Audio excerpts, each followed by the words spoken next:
Hello, welcome back to my channel if you're new here. My name is Mary and today's video is going to be my quarterly wrap up for the second quarter of 2025. I have a quarterly wrap up from the first quarter in case you missed it, and today I'm just gonna be going through the same stats that I've been keeping track of all year. If you're interested in hearing about my reading stats for the second quarter, just keep watching. I will also go into my top and bottom 5 at the end. So in the second quarter of the year, which is April, May, June, yes, I read 47 books, including 4 rereads, and then I also DNF'd 7 books. I said this is my last reading stats video, but I don't count the pages of books that I DNF'd. I don't keep track of that. So I did read 17,382 pages of the books that I finished.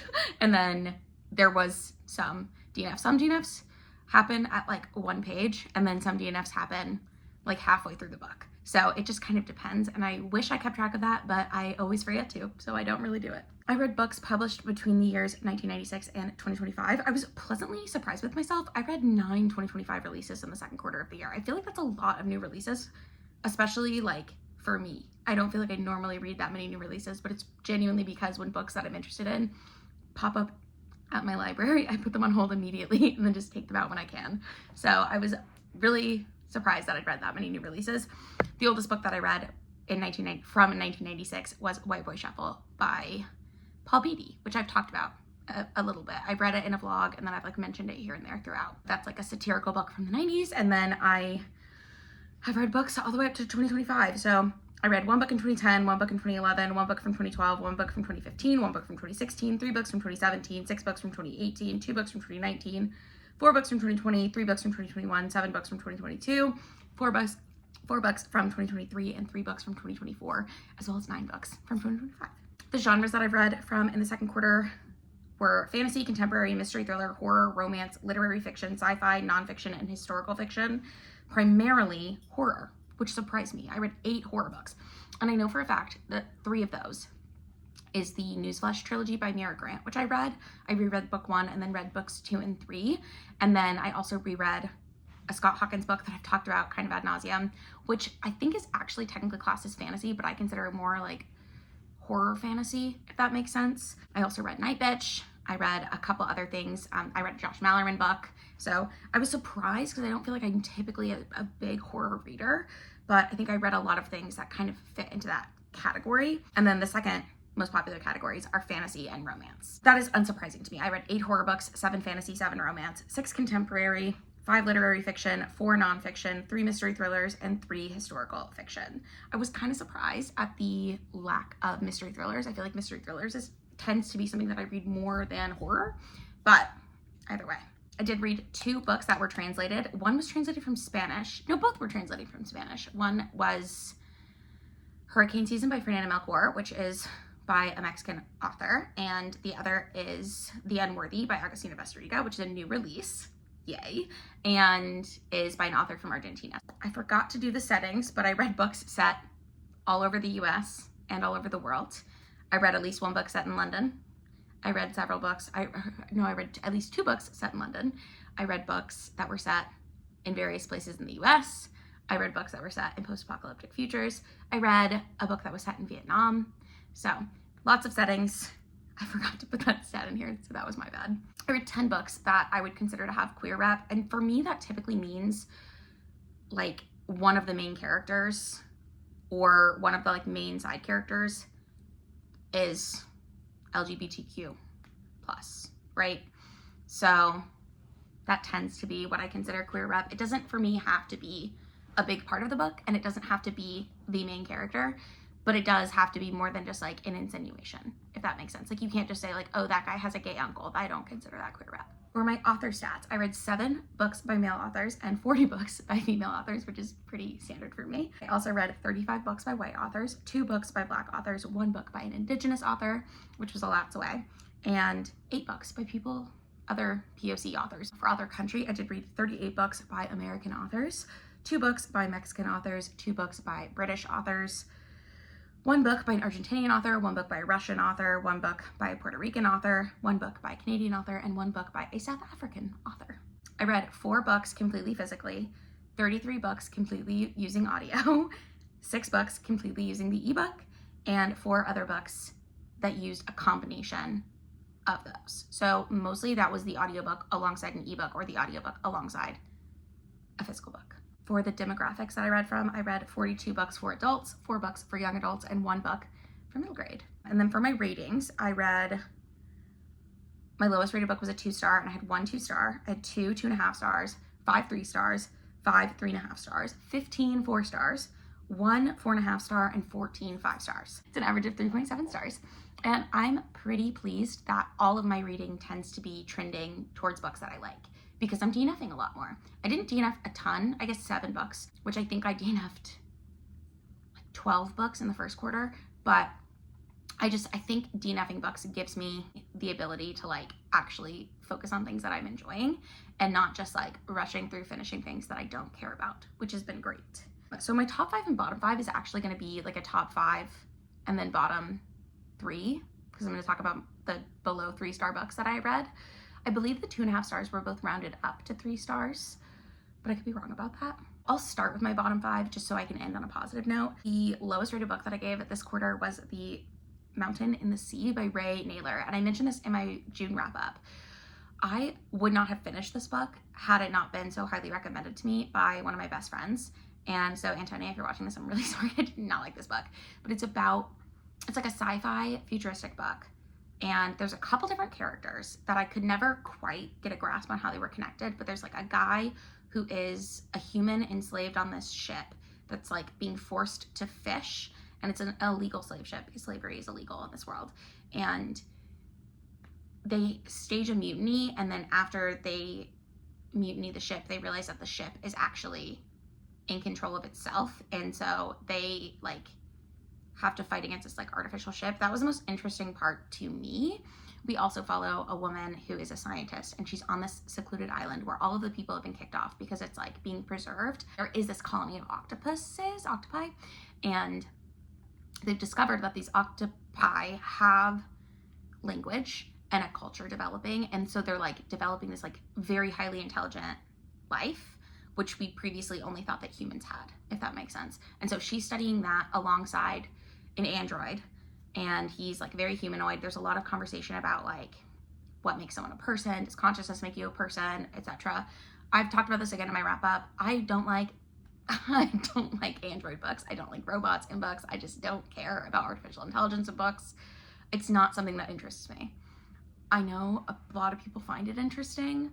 I think the heart of that is like what makes you human. I don't find it interesting. I don't like it. So I did not like that book, unfortunately, really at all. And I also found it kind of like hard to follow and too long. It lagged for me in a lot of spots. But your mileage may vary. It came very highly recommended by a dear friend of mine. The 2.5 stars that I gave were Incidents Around the House by Josh Malerman, which really I only gave a 2.5 star because I was so pissed about the ending. I think it's more like I was being kind of dramatic when I gave it 2.5 stars, but it's about this little girl who is seeing an entity, if you will, in her bedroom at night. And the entity she calls Other Mommy, and Other Mommy keeps asking her to be let into her heart. And it's also about this little girl's relationship with her parents, their relationship with each other, and it's all told from her perspective. And I thought that was so interesting, and this book was genuinely terrifying. Like, I was so scared while reading it. And I'm not into woo-woo stuff, guys. I don't believe in ghosts and entities and things like that, but like this book really freaked me out, and I just loved it until the ending. And the ending was so annoying that it really tanked my enjoyment of the whole book, and was just so unsatisfying. So that's why I gave that one 2.5 stars, and it was a bottom for me this month. And then the last bottom I have to talk about is What Moves the Dead by T. Kingfisher, which I also give 2.5 stars. And I've decided I think T. Kingfisher might not be an author for me. I might go through my TBR and remove her other books.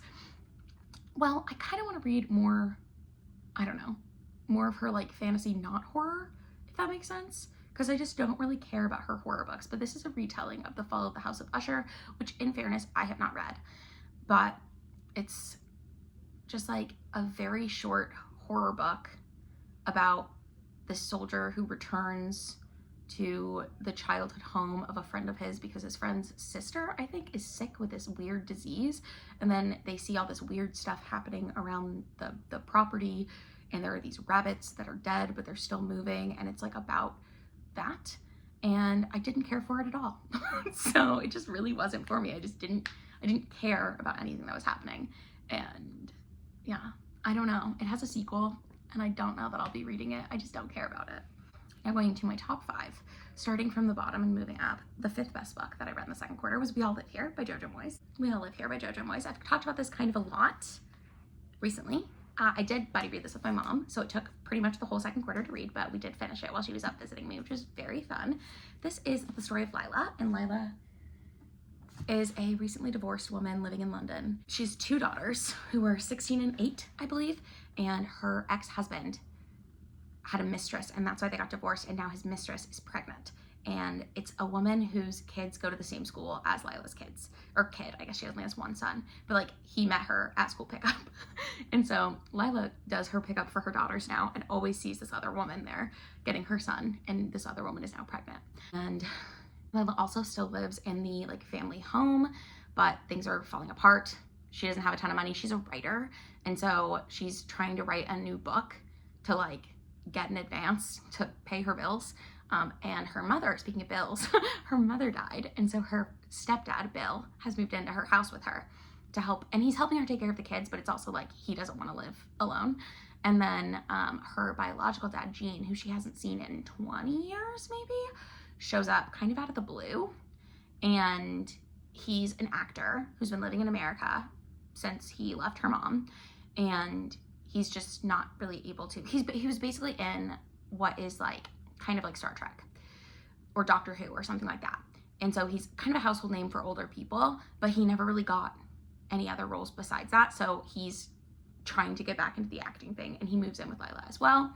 And tensions run high between him and Bill. We also follow Lila's 16-year-old daughter, Celie, as she's dealing with like some school bullying. Also, what I really liked about Celie's perspective is we get to see her interacting with her grandparents and with her like mom and with her sister and with her dad. And so like, yes, all of this is happening to Lila and she's like really trying to hold it together for her family, but I liked the added perspective. The more I think about it, the more I like the added perspective of the teenager who's living in this chaos and is trying to like make sense of her life and become an adult with all of this happening around her. The big themes of this book, I would say, are forgiveness, grief, and like combo families, if that makes sense. I'm forgetting what the word is when you have like a step parent and like step siblings and half siblings and all of that, but I love this book. I would highly recommend it, and it's Jojo Moyes' newest release. It came out this year. The 4th best book that I read in the second quarter was the 3rd book in the Morgan Crow series by Jessica Townsend. It's called Hollowpox. This is a middle grade fantasy series about a girl named Morgan Crow who's a cursed child, and on her 11th birthday, she is supposed to die, but instead she gets swept away by this guy, Jupiter North, who's becoming her like guardian, and he takes her to Nevermore, which is this like magical place, and she goes into this magical school, and everyone who is in the Nevermore Academy has a knack, which means they have some sort of magical ability, and so she's trying to figure out what hers is, and then as the series goes along, there's a big bad that she's sort of trying to fight. I love this series. I think it's so fun. Silverborn either just came out or comes out this year. I can't remember the release date.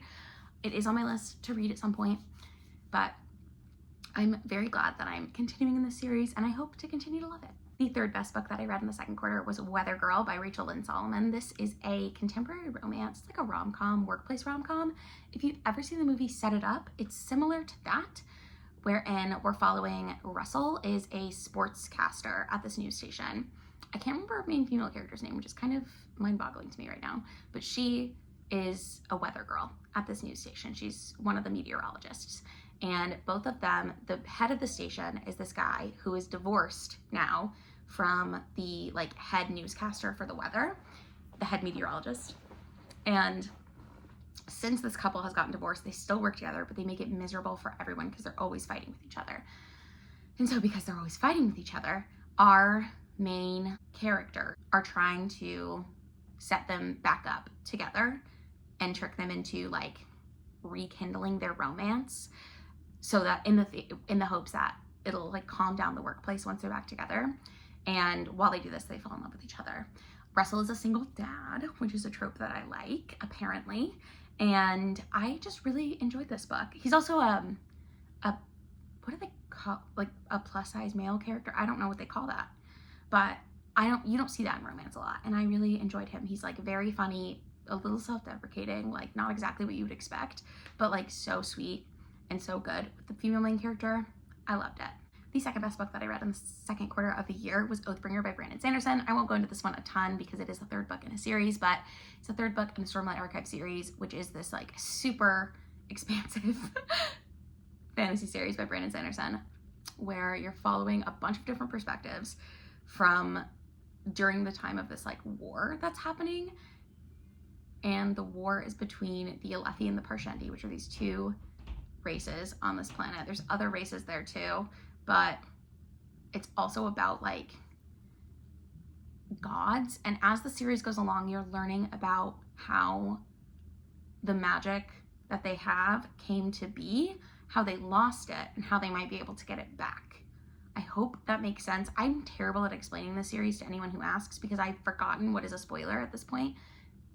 So I talked about this when I read Oathbringer in the vlog that I read it. I need to go back to the beginning and reread reread Words of Radiance and the first one. I don't remember what any of them are. I need to reread the first 3 books in the series and then go forward from there because I've forgotten so many of the like little details that I've forgotten why certain things are important, if that makes sense. So again, I'm terrible at explaining the series, but I do love it. And the best book that I read in the second quarter of the year was That Summer by Jennifer Weiner. This is a contemporary book about 2 different women. So you're in 2 perspectives. One of them is named Daisy and one of them is named Diana, but you find out that Daisy is actually a nickname for Diana. And so at the beginning of the book, what happens is Daisy gets these emails that are meant for Diana because their email addresses are like 1 number off or 1 letter off, or there's like a period somewhere. It's like 1 character off. And so all of Diana's friends are sending Daisy these emails, and Daisy is a housewife and she's got 2 or 3 kids, I think, and one of her daughters is acting out a lot. And so her husband is slightly older than her, and like she never finished college because she met him when she was in college and then she got pregnant. And so it's like she's kind of feeling stuck in her life. Like, not that she hates it, but she's kind of like not super satisfied with things. And then this Diana woman has this like high-powered career, isn't married, doesn't have kids, lives in New York City, and is like kind of living this like fantasy life for Daisy. And then Daisy and Diana end up meeting up, and you find out that things are not exactly what they seem. I love this book. I would check trigger warnings if there are things that trigger you, but it's so good. And like as you go along, you find out why their lives are intertwining and like different things that happened in Diana's past. And I loved it. I thought it was so good. I think Diana ended up being my favorite character from it, but I love Daisy too. I like them both. So that was another one of those books where in both perspectives, I was just like so happy to be there. So those are the best books that I read in the second quarter of the year. Let me know what your best book that you read in the second quarter of the year was. Also, let me know in the comments down below if you've read any of these books, how you felt about them. If you like this video, give it a thumbs up. If you would like to, you can subscribe to my channel because I do try to post 2 videos every week, and I will see you in the next one. Bye!